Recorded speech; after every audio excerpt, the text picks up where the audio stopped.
You walk into a kindergarten art class. You're surrounded by the smiling faces of eager 6-year-olds, and a little girl sitting near the front row goes, "I hope we get to draw something today." Draw something?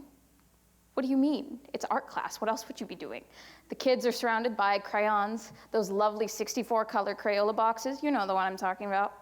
Yeah, the teacher is passing out pieces of paper, and you wait to see what her instructions are. You know, maybe they're drawing something out of their imagination. No. The teacher tells them, blue equals 1, green equals 2, red equals 3, yellow equals 4. The kids groan, you know, because painting by numbers is boring. They're told that there's a right answer. The picture has to look a certain way. And you realize this is a tragedy. This is not art class. So you pull the teacher aside and you're like, excuse me, I thought this was art class. What's going on here? Why aren't they being allowed to do what their imagination tells them to do? The teacher's like, I'm not funded enough for that. What, do you think I can just go handing out blank pieces of paper until they stumble across something that looks like art? Now, replace that art class with every math class you've ever taken. And imagine how different your life would have been if you'd been given out blank pieces of paper instead of multiplication tables and mad-minute warm-ups. It's beautiful, isn't it? That's the Fibonacci spiral. I'll get back to that in a second. I'm a math major.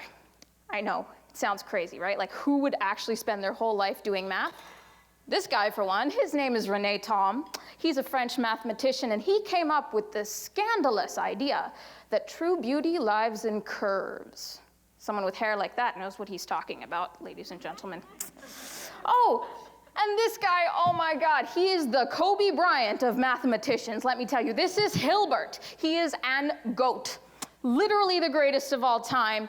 He came up with the brilliant response when he was told that one of his math doctoral students dropped out to study poetry. Good, he wasn't imaginative enough to be a mathematician anyway. That's right, he went there. Hilbert was an absolute genius because he delved into concepts of infinity. Whereas this guy, his name's Hardy.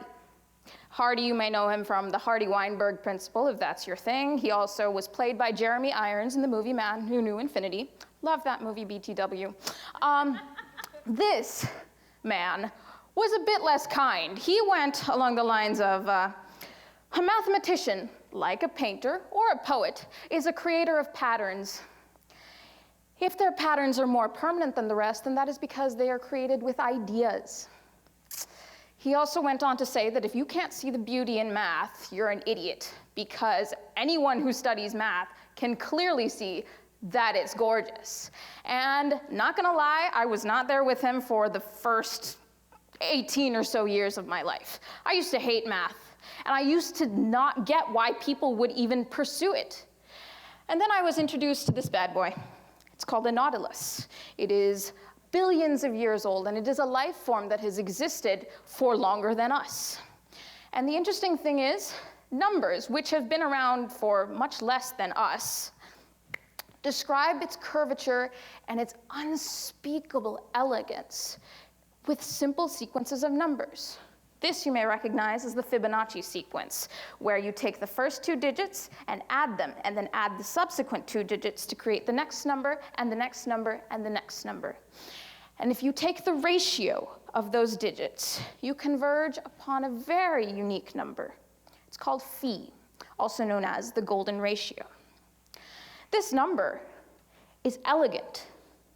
It describes everything that we perceive to be beautiful, yet without knowing why. The curvature of a face, the aesthetics of a painting, the gorgeous, breathtaking nature of a beautiful building, all of these things that inspire us, that captivate our souls without knowing why, the numbers know. Mathematics is derived from a simple equation. Make sure you're taking notes, this will be on the final. Simplicity and depth equals beauty. And nowhere do I, the math major, see that more than in painting my own canvas with numbers. Thank you.